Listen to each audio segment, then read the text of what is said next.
ಮಾನ್ಯ ಸಭಾಧ್ಯಕ್ಷರೇ, ತಾವು ತಂದಿರತಕ್ಕಂಥ ಸಂತಾಪ ಸೂಚನಾ ನಿರ್ಣಯವನ್ನು ಬೆಂಬಲಿಸಿ ಕೆಲವು ಮಾತುಗಳನ್ನು ಯಾರು ಕಳೆದ ವಿಧಾನಸಭೆ ಅಧಿವೇಶನ ನಡೆದ ಮೇಲೆ ಇಲ್ಲಿವರೆಗೆ ಈ ಸದನದ ಸದಸ್ಯರಾಗಿದ್ದಂಥವರು ಮತ್ತು ಸಮಾಜದ ಗಣ್ಯ ವ್ಯಕ್ತಿಗಳು ನಿಧನರಾಗಿದ್ದಾರೆ. ಅವರಿಗೆ ಸದನ ಸಂತಾಪವನ್ನು ವ್ಯಕ್ತ ಮಾಡಲಿಕ್ಕೋಸ್ಕರ ಈ ನಿರ್ಣಯವನ್ನು ಮಂಡಿಸಿದ್ದೀರಿ. ನಾನು ಈ ನಿರ್ಣಯವನ್ನು ಬೆಂಬಲಿಸಿ ಕೆಲವು ಮಾತುಗಳನ್ನು ಹೇಳಲಿಕ್ಕೆ ಬಯಸ್ತಾ ಇದ್ದೇನೆ. ಶ್ರೀಮತಿ ನಾಗಮ್ಮ ಕೇಶವಮೂರ್ತಿಯವರು, ಇವರು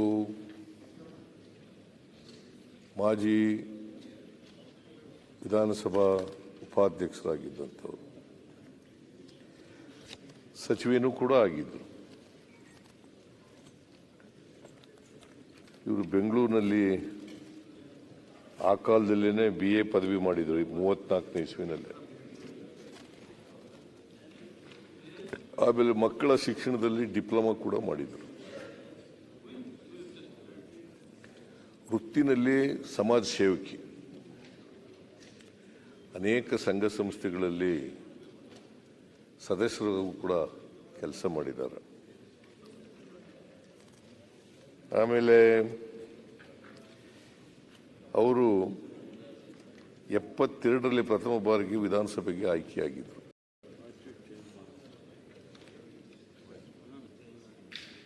ಐದು, 6, 9ನೇ ವಿಧಾನಸಭೆಗೆ ಸದಸ್ಯರಾಗಿ ಆಯ್ಕೆಯಾಗಿದ್ದರು. 89ರಿಂದ 92ರವರೆಗೆ ಈ ಪೀಠದ ಉಪಾಧ್ಯಕ್ಷರು ಕೂಡ ಆಗಿದ್ದರು. ಆಮೇಲೆ ಅವರು ಸಚಿವರಾಗಿದ್ದಾಗ ಪ್ರಾಥಮಿಕ ಮತ್ತು ಪ್ರೌಢ ಶಿಕ್ಷಣ ಸಚಿವರಾಗಿದ್ದರು.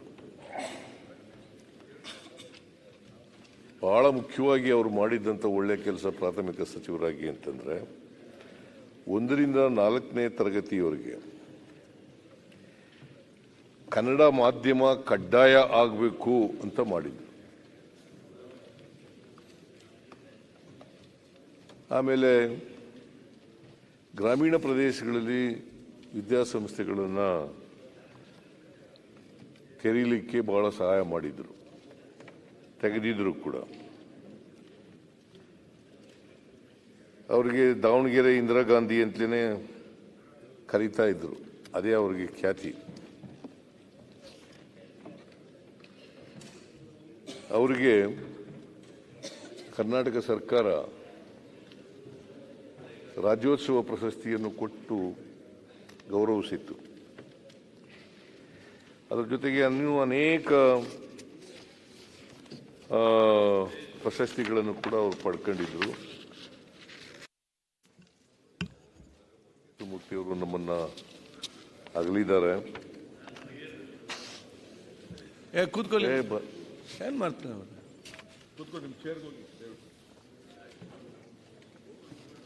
ಶ್ರೀಮತಿ ನಾಗಮ್ಮ ಕೇಶವಮೂರ್ತಿಯವರು ನಮ್ಮನ್ನು ಅಗಲಿದ್ದಾರೆ.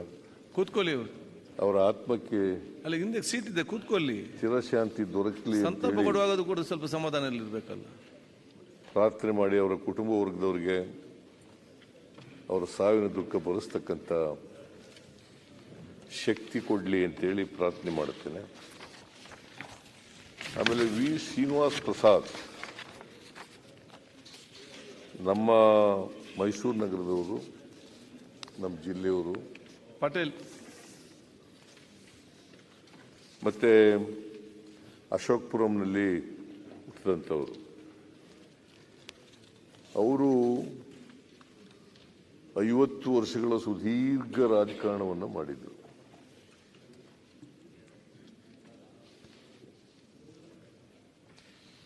ಹೆಚ್ಚು ಕಡಿಮೆ ನಾವೆಲ್ಲ ಸಮಕಾಲೀನರು. ಆದರೆ ಅವರು ನನಗಿಂತ ಮುಂಚಿತವಾಗಿ ಚುನಾವಣಾ ರಾಜಕಾರಣ ಪ್ರಾರಂಭ ಮಾಡಿದ್ರು. 6 ಬಾರಿ ಲೋಕಸಭೆಗೆ ಸ್ಪರ್ಧೆ ಮಾಡಿದ್ರು, ಸದಸ್ಯರಾಗಿದ್ದರು. ಸ್ಪರ್ಧೆ ಮಾಡಿ 6 ಸಾರಿ ಗೆದ್ದಿದ್ರು. ಜೊತೆಗೆ 2 ಬಾರಿ ಈ ಸದನದ ಸದಸ್ಯರು ಕೂಡ ಆಗಿದ್ದರು.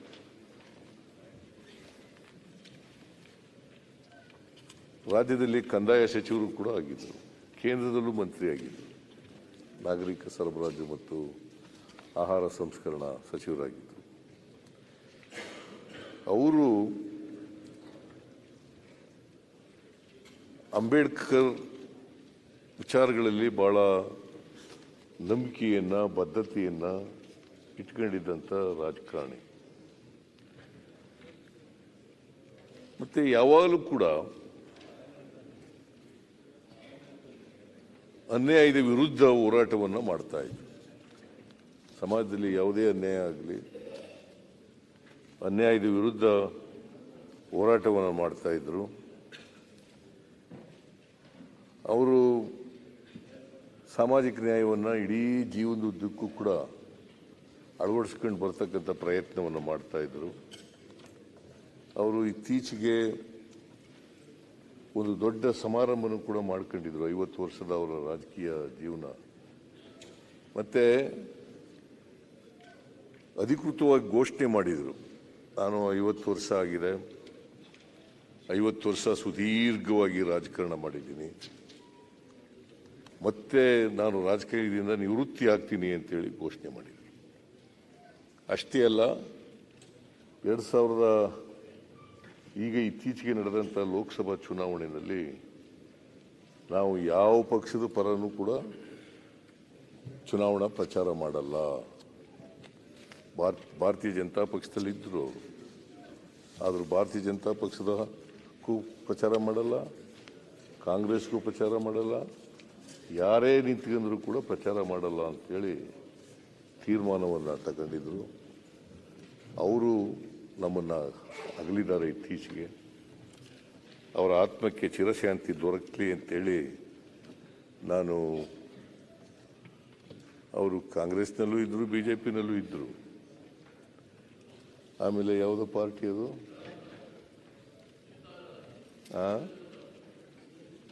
ರಾಮಕೃಷ್ಣ ಹೆಗಡೆ ಅವ್ರ ಜೊತೆ ಸಂಯುಕ್ತ ಜನತಾದಳದಲ್ಲಿ MP ಆಗಿ ಗೆದ್ದಿದ್ರು.